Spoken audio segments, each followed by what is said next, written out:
Friends, welcome to our channel Agri with Avan. Today we discuss about the insect body wall. Firstly, we discuss about the integument. Insect body wall is called as integument. जो insect की body wall होती है, जो उसकी आखिरी layer होती है, बाह्य लेयर होती है, हम उसको इंटेगुमेंट कहते हैं या एक्सोस्केलेटन कहते हैं। ये एक्सटर्नल कवरिंग होती है और जो एक्टोडर्मल इन ओरिजिन होती है, इसका उद्गम स्थान एक्टोडर्म से होता है और ये पूरे इंसेक्ट बॉडी की एक्सटर्नल कवरिंग होती है। ये रिजिड होती है, मीन्स हार्ड होती है और फ्लेक्सिबल होती है, इसमें थोड़ी बहुत लचक भी होती है और लाइटर होती है, हल्की होती है इसका मोलिकुलर वेट और ये साथ में स्ट्रोंगर भी होती है। इसमें 3 लेयर्स पाई जाती हैं। पहली होती है इनर बेसमेंट मेम्ब्रेन, फिर होती है मिडल एपिडर्मिस, ये जिसे हम हाइपोडर्मिस भी कहते हैं, ये सेलुलर लेयर होती है और लास्ट में होती है हमारी क्यूटिकल, ये होती है नॉन सेलुलर लेयर। ये देखिए आप, ये वाली होगी हमारी टोटल क्यूटिकल, यहाँ से लेके यहाँ तक ये क्यूटिकल होगी। फिर ये बीच में आ गई हमारी एपिडर्मिस, जो सेलुलर लेयर है, ये एपिडर्मिस होगी और ये नीचे वाली होगी बिल्कुल ये होगी बेसमेंट मेम्ब्रेन। ठीक है, इसमें भी आगे फर्दर क्लासिफाइड है, जैसे ये ऊपर वाली होगी एपिक्यूटिकल, फिर ये वाली होगी एक्सोक्यूटिकल, ये वाली होगी एंडोक्यूटिकल और इन सब को मिला के हम क्यूटिकल कहते हैं। और जो बीच में सेलुलर लेयर होगी इसको हम एपिडर्मिस कहते हैं या हाइपोडर्मिस कहते हैं और नीचे वाले को हम बेसमेंट मेम्ब्रेन कहते हैं, बिल्कुल छोटे वाले को। और ये इसके अंदर सेटा निकलते हैं कई बार, जो आउट ग्रोथ होती है इसमें, ये हमारी पोर कैनाल्स होती हैं।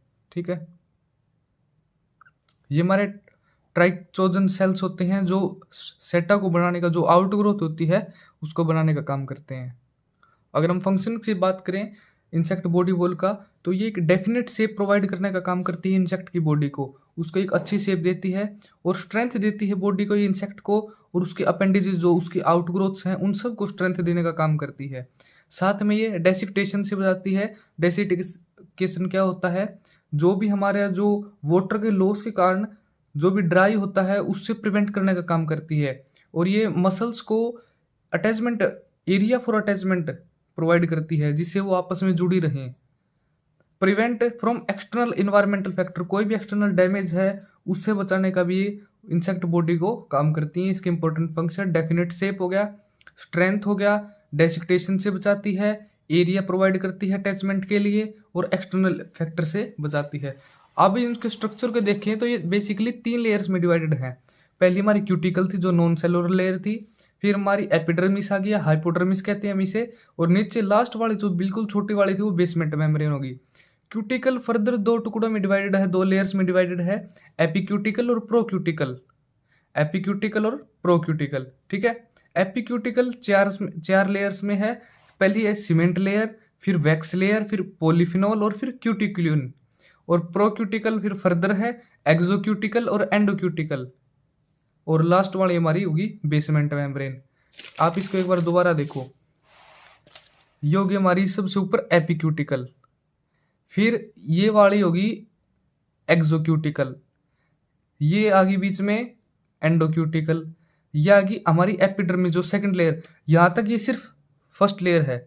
इसके बाद जो ये आ गई ये होगी हमारी सेकंड लेयर, और लास्ट में है जो बिल्कुल पतली वाली है, ये होगी हमारी बेसमेंट मेम्ब्रेन। ठीक है, अब अगर हम क्यूटिकल की बात करें तो ये आउटर मोस्ट लेयर होती है, नॉन सेलुलर होती है ये, और थिक लेयर होती है।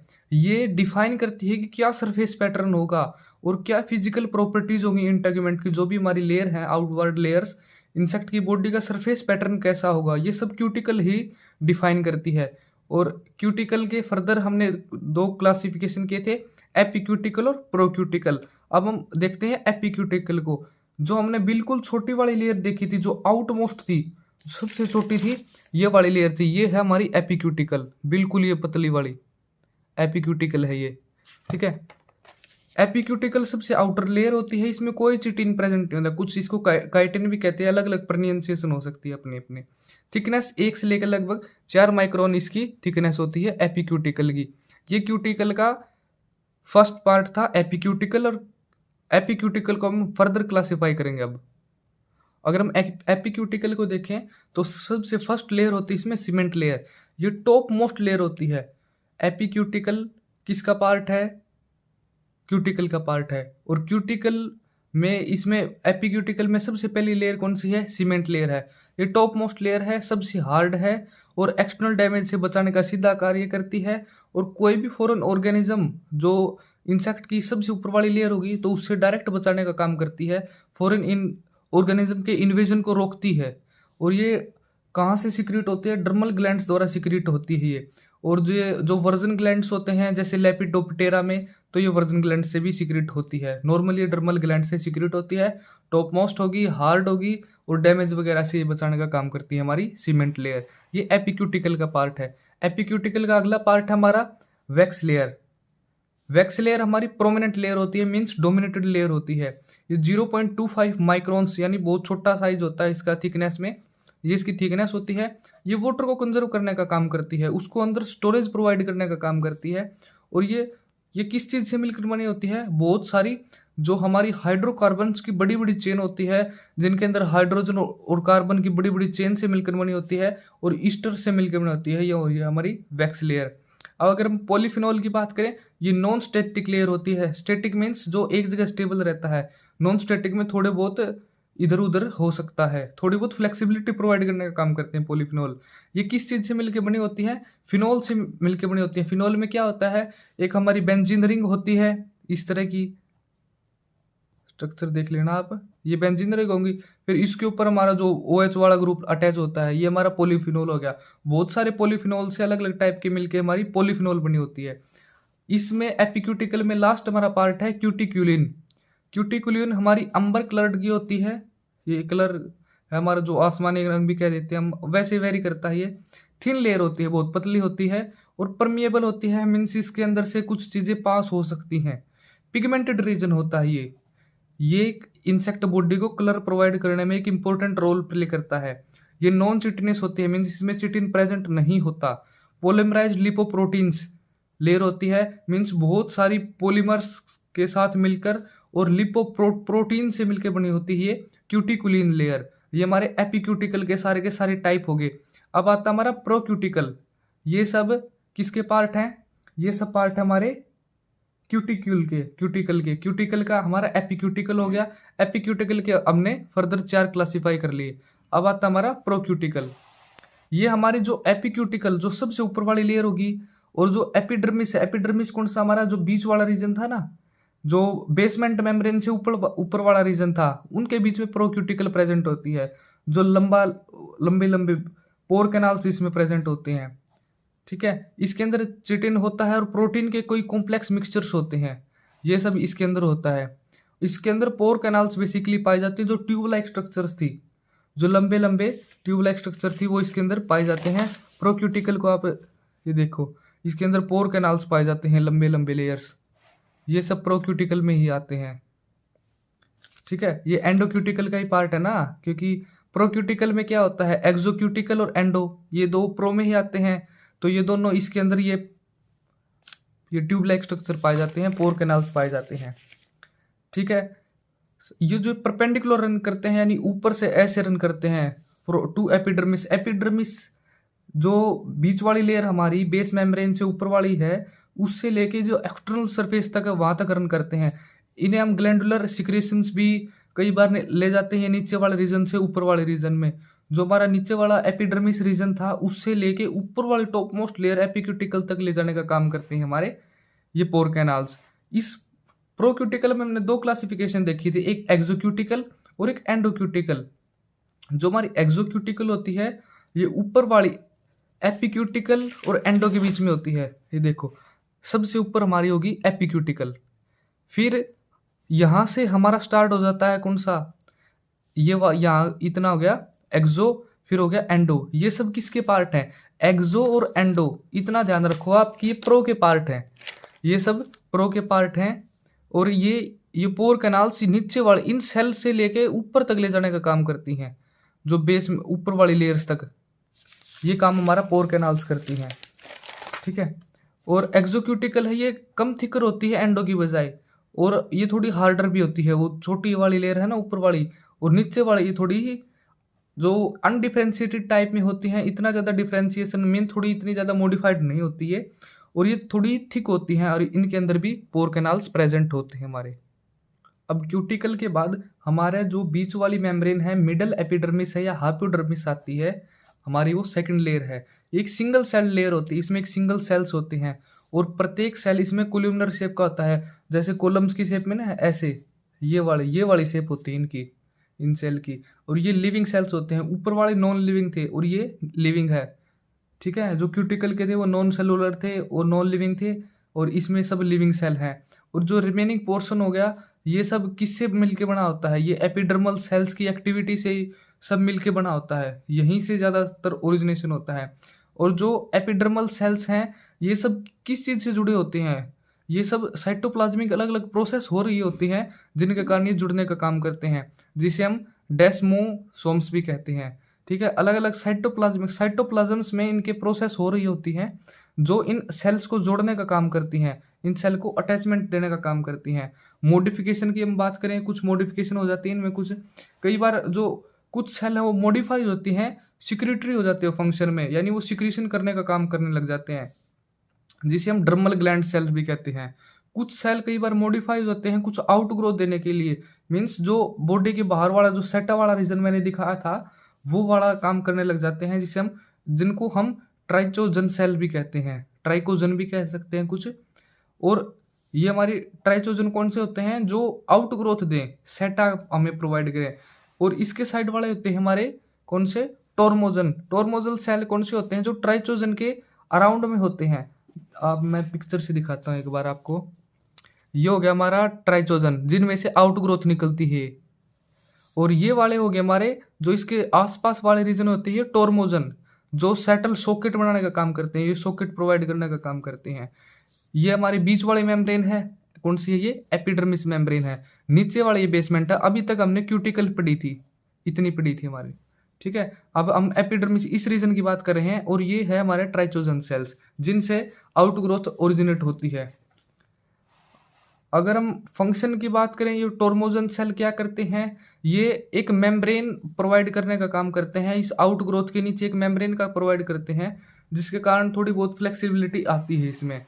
फंक्शन की अगर हम ओवरऑल बात करें एपिडर्मिस रीजन की, तो ये हीलिंग वाउंड्स, जो घाव होते हैं उनको हील करने का काम करता है। और साथ में ये कोई भी नया इंटेगमेंट बनता है तो उनमें एपिडर्मल सेल्स का बहुत बड़ा रोल होता है। और एपिडर्मिस जो रीजन है, ये माउल्टिंग फ्लूइड, जो माउल्टिंग का यानी जो आउटर बॉडी को कई बार इंसेक्ट अपने वो जो बाहर वाले एक्सोस्केलेटन को फेंक देते हैं, रिमूव कर देते हैं, उस प्रोसेस में इसका बहुत इंपॉर्टेंट रोल होता है हमारे एपिडर्मिस का। ये कुछ डाइजेस्टिव मटेरियल को भी जो पीछे वाली पुरानी वाली लेयर्स में से ऑब्जर्व कर लेता है। ये सब काम होते हैं हमारे एपिडर्मिस के। हीलिंग हो गया, नए इंटेगमेंट में रोल हो गया इसका, कुछ माउल्टिंग फ्लूइड को ये इजेक्ट करता है। फिर हमारी लास्ट लेयर आती है हमारी बेसमेंट मेम्ब्रेन, जो सबसे नीचे वाली लेयर होती है। ये थर्ड लेयर होती है हमारी, डायमीटर इसका छोटा होता है, 0.5 माइक्रोमीटर होता है। और ये इंपॉर्टेंट किसके लिए है, ये मसल्स को अटैचमेंट प्रोवाइड करने का काम करती हैं। हमारे नर्व्स हो गए, ट्रैक्यूल्स हो गए, कोऑर्डिनेटल ऑर्गन हो गए, जो सब कोऑर्डिनेशन वगैरह का, या नर्वल सिस्टम हो गया, ट्रैक्यूल्स जो रेस्पिरेटरी में है, इन सब को ये सब बेसमेंट मेम्ब्रेन के थ्रू ही रन करते हैं। अब हम देखते हैं कंपोजिशन ऑफ इंसेक्ट क्यूटिकल। जो इंसेक्ट की जो हम क्यूटिकल लेयर पढ़ रहे थे वो किस चीज से मिलकर बनी होती है। सबसे पहला होता है चिटिन, ये एक नाइट्रोजनस पॉलीसेक्राइड होता है। पॉलीसेक्राइड क्या होता है, सुगर्स। पॉली मीन्स कई सारे, जब कई सारे सुगर्स अपने आप जुड़ते चले जाते हैं, वो होता है पॉलीसेक्राइड। नाइट्रोजनस मतलब उनमें नाइट्रोजन भी प्रेजेंट होता है। फार्मूला क्या हो गया चिटिन का, C8H13O5N, नाइट्रोजन आ गया। इसमें कौन से सुगर्स भी प्रेजेंट है, क्योंकि हाइड्रोजन और कार्बन हो गया, लास्ट में इसके एन लग गया, मीन्स ये मल्टीप्लाई होते चले जाएंगे। अब ये लगभग जो हमारा चिटिन है या काइटिन है, ये 25 से लेके 60% जो भी हमारा ड्राइवेट है क्यूटिकल का, उसको फॉर्म करता है। ये एक हाई मोलिकुलर वेट पॉलीमर है, हाई मोलिकुलर वेट, इसमें मोलिकुलर वेट इसका वजन थोड़ा ज़्यादा है। क्यों, क्योंकि ये एन एसिटाइल डी ग्लूकासमीन से मिलकर बना होता है, ये इसमें एक इम्पोर्टेंट रोल होता है इसका। और साथ में जो एडजेसेंट चिटिन होता है, ये एक चेन प्रोवाइड करने का काम करता है। कैसे जुड़ती है चेन, 1,4 बीटा ग्लाइकोसिडिक लिंकेज, इन लिंकेज के थ्रू ये आपस में जो चिटिन की चेन्स हैं ये जुड़ने का काम करती हैं, और जो चेन होती है हमेशा ये अपोजिट डायरेक्शन में रन करने का काम करती है। जैसे हमारे डीएनए में था ना, एक चेन मान लिया 5 से 3 एंड की तरफ जा रही है, तो दूसरी चेन जो इसके साथ वाली चेन है ये इस साइड 5 होगा और इस साइड 3 होगा। इस तरह ये अपोजिट रन करती हैं आपस में, और किससे जुड़ी होती हैं, ये ग्लाइकोसिडिक बॉन्ड से, लिंकेज से, इनसे जुड़ी होती हैं।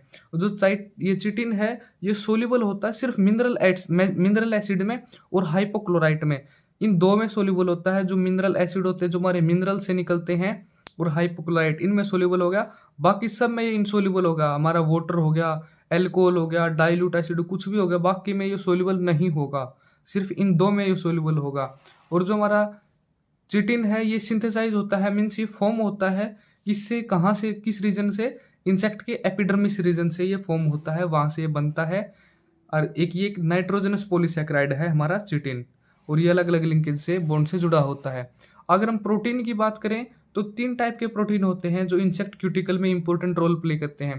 पहला हमारा आर्थ्रोपोडिन, ये एक क्यूटिकुलर प्रोटीन है, ठीक है। ये होता है सॉफ्ट, आर्थ्रोपोडिन सॉफ्ट होता है, अनटेंड होता है, मीन्स इसमें कोई पिगमेंट्स प्रेजेंट नहीं होते, और वाटर सोल्यूबल होता है, ये पानी में आसानी से घुल जाता है, और ये एंडोक्यूटिकल में प्रेजेंट होता है, ठीक है। एंडोक्यूटिकल में जो हमारा उसमें क्यूटिकल रीजन में जो नीचे वाला रीजन था ना सबसे, उसमें प्रेजेंट होता है आर्थ्रोपोडिन। और कई बार जो आर्थ्रोपोडिन है वो चेंज होता है स्क्लेरोटिन में, मीन्स जो आर्थ्रोपोडिन है वो स्क्लेरोटिन में प्रेजेंट होता है, चेंज हो जाता है, सॉरी, आर्थ्रोपोडिन स्क्लेरोटिन में चेंज हो जाता है, जिसे हम टैनिंग कहते हैं या स्क्लेरोटाइजेशन कहते हैं, ठीक है। और ये स्क्लेरोटाइजेशन ही कि पिगमेंटेड रीजन होता है, पिगमेंट में कन्वर्ट हो जाता है। अब हमारा नेक्स्ट प्रोटीन आता है स्क्लेरोटिन, ये एक अंबर कलर्ड, इसमें कलर प्रेजेंट होता है अंबर कलर्ड, और ये वाटर इनसोल्यूबल होता है। आर्थ्रोपोडिन वाटर सोल्यूबल था, ये इनसोल्यूबल है, वो अनटेंड था, ये टेंड है, मीन्स इसमें कलर प्रेजेंट होगा, इसमें पिगमेंटेशन होगा, और ये सिर्फ एक्सोक्यूटिकल में प्रेजेंट होता है। और वो किस में प्रेजेंट होता है, वो एंडोक्यूटिकल में प्रेजेंट होता है, ठीक है। अब हमारा थर्ड प्रोटीन आता है जिसे हम रेसिलिन भी कहते हैं। ये एक रबर लाइक होता है, इलास्टिक प्रोटीन होता है, जिसमें थोड़ी बहुत इलास्टिसिटी हो, मीन्स जो अपनी लोकेशन में थोड़ा बहुत फ्लेक्सिबल हो, और ये कलरलेस होता है, इसमें कोई कलर नहीं होता, अब ये अनपिगमेंटेड होता है, अनटेंड होता है। ये फ्लेक्सिबिलिटी प्रोवाइड करने का काम करता है स्क्लेराइट्स को, जो हमारी हार्ड लेयर्स होते हैं उनको कुछ फ्लेक्सिबिलिटी प्रोवाइड करने का काम करता है। आर्थ्रोपोडिन हो गया, स्क्लेरोटिन हो गया, और रेसिलिन हो गया, ये हमारे 3 प्रोटीन्स होते हैं जो प्रेजेंट होते हैं हमारे क्यूटिकुलर रीजन में। अब आता है हमारा outgrowths of integument. Integument mean जो भी हमारी लेयर्स थी, जो हार्ड स्केलेटन था, इसके बाहर जो भी रीजन, जो भी आउटग्रोथ होती है, जो भी जैसे हमारे सिर के ऊपर होते हैं हमारे हेयर्स ग्रोथ हैं, तो उसी तरह जो भी आउटग्रोथ होती है इंटेगुमेंट के बाहर, उनको हम आउटग्रोथ बोलते हैं, क्यूटिकुलर अपेंडेजेस बोलते हैं, ठीक है। अब इसमें 2 टाइप हैं, आउटग्रोथ में 2 टाइप हमारे, एक तो क्यूटिकुलर अपेंडेजेस या फिर क्यूटिकुलर प्रोसेसेस। अपेंडेजेस में बात करें तो ये सेलुलर होते हैं ओरिजिन में, मीन्स इसमें सेल टाइप में प्रेजेंट होते हैं ये, और ये मूवमेंट भी होती है इनके अंदर, ये मूव कर सकते हैं, क्यों, क्योंकि इनके अंदर मेम्ब्रेनस एरिया प्रेजेंट होता है बेस के ऊपर। इंटेगुमेंट का जो बेस होता है, जैसे ये वाला हो गया नीचे, यहाँ पे जो ये बेस वाला रीजन है, यहाँ पे एक मेम्ब्रेनस एरिया होगा जिसके कारण ये मूव कर सकता है आसानी से। और प्रोसेसेस की बात करें तो ये नॉन सेलुलर होता है और नो मूवमेंट, इनके अंदर कोई मूवमेंट नहीं होती, क्योंकि इनके अंदर मेम्ब्रेनस एरिया है जो ये बेस में प्रेजेंट है, ये अब्सेंट होता है। अपेंडिसेस और प्रोसेसेस डायरेक्ट अपोजिट है लगभग एक दूसरे के, ठीक है, क्योंकि वो सेलुलर हो गया, ये नॉन सेलुलर हो गया, ठीक है। और क्यूटिकुलर अपेंडिसेस की अगर हम बात करें तो 2 टाइप में हो गए हमारे अपेंडिसेस, स्टेई हो गया और स्विपुर्स हो गया। स्टेई की अगर हम बात करें तो ये यूनिसेलुलर होता है ओरिजिन में, और ये किससे बना होता है, secretion of epidermal cells. Epidermal cell से, उन्हीं की सिक्रीशन से ये स्टेई बनता है, ये ऊपर की तरफ बढ़ते रहते हैं, ये जैसे बॉल की तरह होते हैं। ये ट्राइचोजन सेल्स मैंने आपको बताया था जो स्टेई बनाने का काम करते हैं, और ट्रोमोजन्स जो उनके सराउंडिंग में जो सेल्स होते हैं जो मेम्ब्रेन बनाने का काम करते हैं, ठीक है। जो मेम्ब्रेन बनाएंगे वो टॉर्मोजन हो गए, और जो हमारा उसको बनाएंगे वो हमारे ट्राइचोजन हो गए। देखो ये जो ट्राइचोजन है इसी से मिलके हमारा ये आउटग्रोथ हो गया, जो बाहर वाले रीजन में चला गया, और ये वाला हो गया हमारा, ये हमारे टॉर्मोजन्स हो गए, जो उसको स्टेबिलिटी सॉकेट प्रोवाइड करने का काम करते हैं, ठीक है, मेम्ब्रेनस एरिया जो बनाते हैं। अगर कई बार मॉडिफिकेशन भी हो जाती है स्टेई में। सबसे पहली मॉडिफिकेशन है क्लॉथिंग स्टेई। इसमें बेसिकली क्या होता है कि पूरे जो सरफेस है उसमें हर जगह स्टेई फैल जाएंगे, वो तक क्लोथिंग स्टेई। जैसे कई बार बी में देखा जाता है, मधुमक्खी में देखा जाता है, हर बॉडी के रीजन पे फैल जाएंगे स्टेई, जिससे पिगमेंटेशन टाइप का भी हो जाता है। सेंसरी स्टेई कई बार सेंसेशन का भी काम हो जाता है। जब नर्व कोर्ड होते हैं हमारे ट्राइटोजन सेल से अटैच हो जाती है, तो वो सेंसरी का भी काम करने लग जाता है, वो सेंसेशन का भी काम करने लग जाता है। क्लोथिंग हो गया हमारा, फिर सेंसरी हो गया। ये इसके मॉडिफिकेशन है, आगे भी है। अब नेक्स्ट मॉडिफिकेशन है स्टेई में भी, ग्लैंडुलर स्टेई। ये जो ट्राइटोजन सेल हैं ये अटैच हो जाते हैं ग्लैंड सेल से, जो सिक्रीशन वगैरह इन सब में काम आते हैं, तो ये ग्लैंडुलर स्टेई हो गया। ये कहाँ पे पाया जाता है? कुछ लेपिडोप्टेरन होते हैं लार्वा, उनके अंदर ये ग्लैंडुलर स्टेई पाया जाता है। एग्जाम्पल आप याद कर लेना बस। अब होता है हमारा स्केल सेटा।